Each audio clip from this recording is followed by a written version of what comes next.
being a huge fan of the Beatles, I was also a fan of harmonies, background vocals, interesting harmonies. But by the time I was making records, I was sick of it. And so, like with Soundgarden, I really stayed away from it.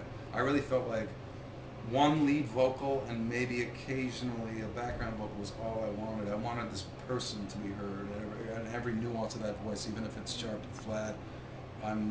My voice goes out for a second. It was important to me that that's there. So this album, I really got put through the paces in terms of background vocals because we were doing all these elaborate background vocal arrangements and harmonies, and I've done them, you know, I can do them, but I'd never done them to the degree that we were doing the layerings and that became really fun. It became almost more like a drilling, almost like sports,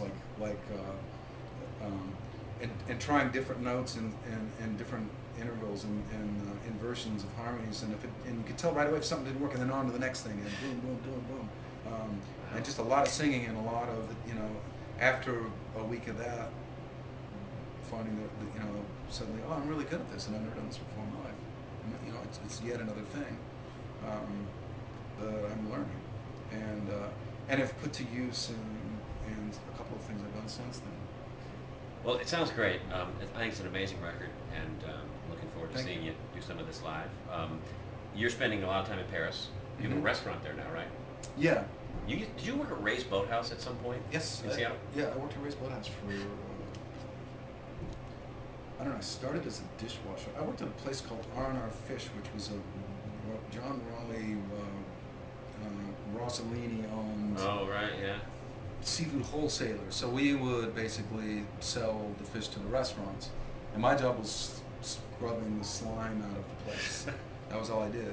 And when they went belly up, I knew all the sous chefs in town because we sold them fish. And so at the time, Wayne Ludvigson was the sous chef at Ray's Boathouse, and I'd known him pretty well from because he came in a lot.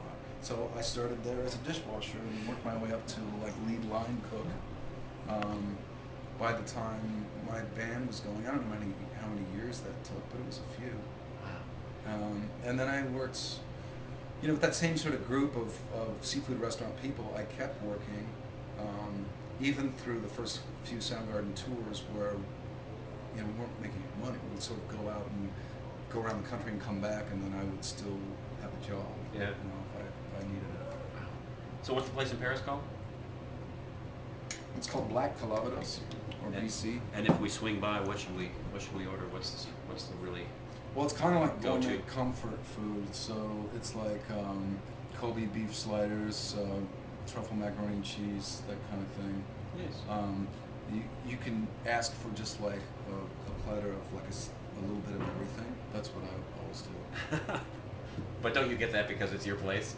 No, you can if you ask for it, you can get it. Okay, Yeah. good too. It's still Paris. It's like they're a little bit like that. You know. Yeah, There are some restaurants that don't have menus. It's just like, what would you like this evening? right. Well, thanks for spending some time with me. I really No appreciate problem. this.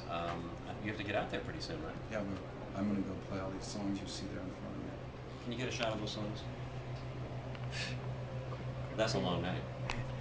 Yeah. Thank you for spending a little time with us here on 103.7 The Mountain. Chris Cornell.